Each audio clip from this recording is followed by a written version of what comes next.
السلام عليكم، نتمنى تكونوا بخير وعلى خير وفي احسن الاحوال وانتم كتشاهدوا هذا الفيديو. ومرحبا بكم في قناه ياسمين كيتشن. اليوم غادي نوجد معكم بسبوسه ديال الكوك والسميده، كتجي رائعه جدا، لذيذه بزاف، سهله وسريعه في التحضير، وكذلك المقادير ديالها بساط ومتوفرين في كل بيت، والنتيجه كتجي رائعه جدا. اكيد ان شاء الله الا جربتوها غادي تنجح معكم وتنال اعجابكم. ما نطولش عليكم وندوزو على بركة الله للمقادير وطريقة التحضير في نفس الوقت. اول حاجه غادي نوجدوا السيرو اللي غادي نسقيو به بسبوسه. كنحتاجو فيه كاس ديال السكر، كاس ديال الماء، وجوج دوائر ديال الحامض. القياس اللي كناخدو به السكر هو نفسه اللي كناخدو به الماء. يعني درنا كاس عامر ديال السكر غادي نديرو معاه كاس عامر ديال الماء. على هذا الشكل هذا اخواتي، وغادي نوضع الكل فوق النار. غادي نحرك هاد المكونات هكا شويه مع بعضياتهم وصافي، وغادي نخليهم حتى كتطلع فيهم الغليه وتعاود وكيبان لينا داك الماء هكا بدا كيتبدل اللون ديالو. كنضيفو هكا قطيره ديال الماء زهر، كنحرك هكا واحد شويه صافي. وهكا كيكون السيرو ديالنا واجد. غادي نطفي عليه البوطه وغادي نصفيه، ضروري نصفيوه باش ما كيبقاش فيه هكا داك الشوائب ديال الحامض ودوك الطريفات هكا، ضروري نصفيوه. صافي بحال ما هكا السيرو كيكون واجد، غادي نحطو على جنب وندوزو نكملو باقي التحضيرات.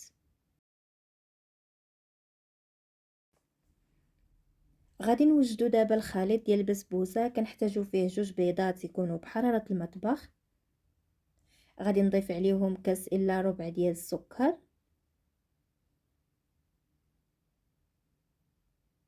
قبيصه ديال الملح، وغادي نخلط هاد المكونات مزيان مزيان مع بعضياتهم هكا غير بالضرب اليدوي. كنخلطو مزيان حتى كيتبدل لينا اللون ديال البيض وكيولي على هاد الشكل هذا. غادي نضيف كاس الا ربع ديال الزيت. القياس دائما كناخدو بكاس العنبه اللي غادي نخلي لكم القياسات ديالو مكتوبه في صندوق الوصف بالمليلتر وبالغرام. كنخلط دوك المكونات مزيان مع بعضياتهم، وغادي نضيف كاس ديال الحليب يكون عامر حتى هو يكون بحراره المطبخ، وغادي نعاود نخلط واحد شويه. دابا غادي نبدا كنضيف النواشف. غادي نضيف كاس ديال الكوك او جوز الهند. هنايا اخواتي راني عابره كاس ديال الكوك عامر. غادي نخلطو هكا شويه مع باقي المكونات. ضروري اي مكون كنضيفوه كنخلطوه مع باقي المكونات مزيان. وغادي نضيف كاس ونص ديال السميده اللي كتكون رقيقه، وجوج خمارات من فئة 8 غرام، ما يعادل 16 غرام خميرة كيميائية أو بيكين باودر. وغادي نضيف قشرة ديال الحامضة محكوكة، كتعطي واحد المذاق زوين بزاف للبسبوسة. وغادي نخلط هاد المكونات مع بعضياتهم حتى كنحصلوا على خليط ديال البسبوسة كيكون على هاد الشكل هذا.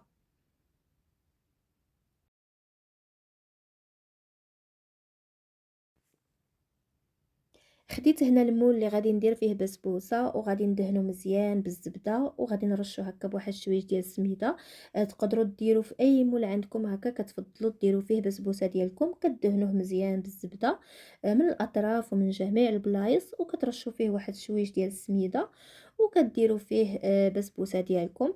صافي هنايا من بعد ما دهنت المول مزيان بالزبده ورشيته بالسميده، غادي نخوي فيه الخليط على هذا الشكل هذا.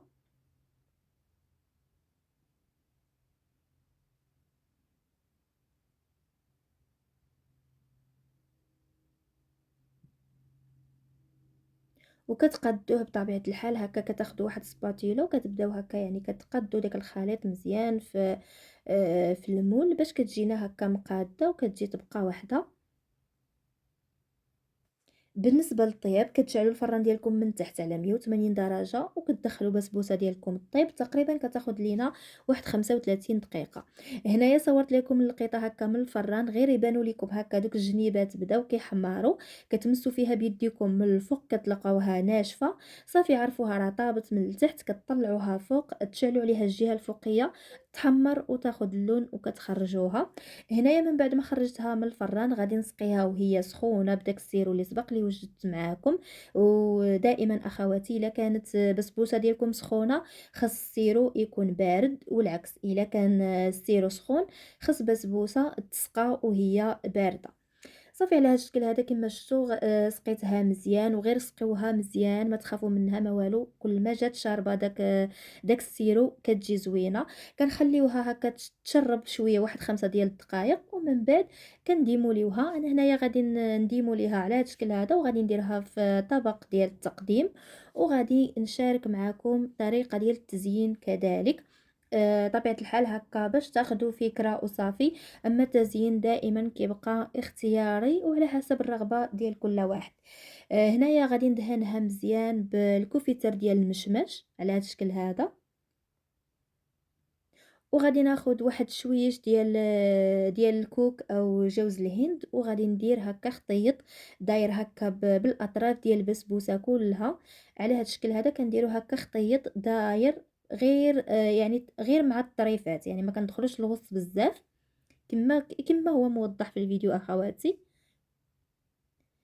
كيف ما قلت لكم انا غادي نشارك معكم هكا الطريقه ديال التزيين، وانتم بطبيعه الحال زينوها على حسب الرغبه ديالكم وبداكشي اللي كيعجبكم واللي كتبغيو. صافي هنايا درت واحد شويش ديال الكوك في الوسط، وداك البلاصه اللي بقات خاويه درت فيها شويه ديال الكاوكاو كونكاسي، تقدروا ديروا اللوز كونكاسي او اللوز ايفيلي على حسب اللي عندكم واللي متوفر بطبيعه الحال. وغادي ندير هكا واحد 2 حبيبات ديال حب الملوك او الكرز معلب على هذا الشكل هذا في الوسط، كيعطيو هكا واحد المنظر زوين. وهذا هو الشكل النهائي ديالها كيف كتجي كتجي زوينه بزاف لا في الشكل ولا في المذاق، لذيذه بزاف وبنينه، وكتجي هكا شاربه داك السيرو اللي سقيناها به بداك المذاق ديال الحامض، فعلا كتجي زوينه بزاف. انا متاكده ان شاء الله الا جربتوها غادي تنال اعجابكم. ووصفه اللي ساهله بزاف، المقادير ديالها بساط وسريعه في التحضير كيف ما شفتوا، والنتيجه كتجي رائعه جدا. هنايا غادي نقطع معكم طريف باش تشوفوا من داخل تاني كيف كتجي.